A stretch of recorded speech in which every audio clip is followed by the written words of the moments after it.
Welcome back. Let's do question 5c. In the diagram below, g of x is equal to x cubed minus 3x. A and B are the turning points of G. C, O, and D are the x-intercepts of G. We have managed to find the coordinates of A and B. We have drawn the graph of the derivative of g of x. Now C says, determine the equation of the tangent to the original function g of x is equal to x cubed minus 3x at x is equal to 3.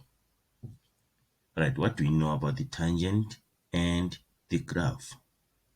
At the point of contact, the tangent and the original graph have the same gradient. Their gradients are equal. So let's have a picture. Let me just say maybe x is equal to 3 here. And then we have the tangent. This is the tangent. And then at this point, we know that x is equal to 3. We don't know y yet. Right, let's leave a gap like that. So now at this point where x is equal to 3, the tangent and the graph have the same gradient. And then also I want you to remember that the derivative is actually the gradient. The derivative is actually the gradient. So what we do, we find the gradient of the graph, which is this. We already have it. And then where there's x, we put 3. That will give us the gradient at this point. Okay, we'll do that after this. Now, remember that the equation of the tangent is a straight line. So the equation is in the form y is equal to mx plus c. M is the gradient. So how do we find m? We derive, we've already done that. We substitute the x coordinate into the derivative. That will give us the gradient of the curve, which is also the gradient of the tangent at the point of contact. Right, let's do that.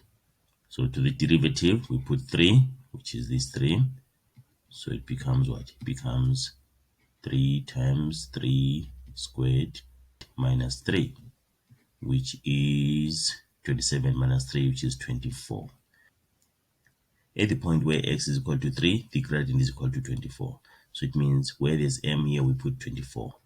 Y is equal to 24 x plus c. Now, how do we find c? How do you find c? So we know the x coordinate, which is what? Which is 3. So to find the y coordinate, we have to substitute 3 into the original function.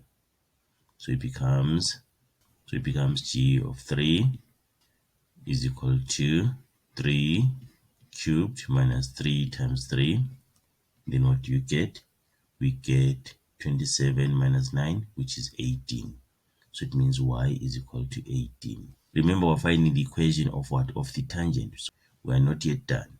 So where there's y, we put 18. Where there's x, we put 3. We're substituting these coordinates of this point, right, to get c.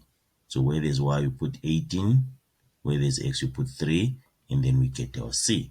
So it becomes 18 is equal to 24 times 3 plus c.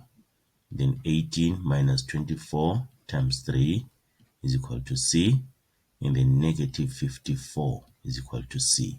Therefore, the equation of the tangent is equal to y is equal to 24x minus 54.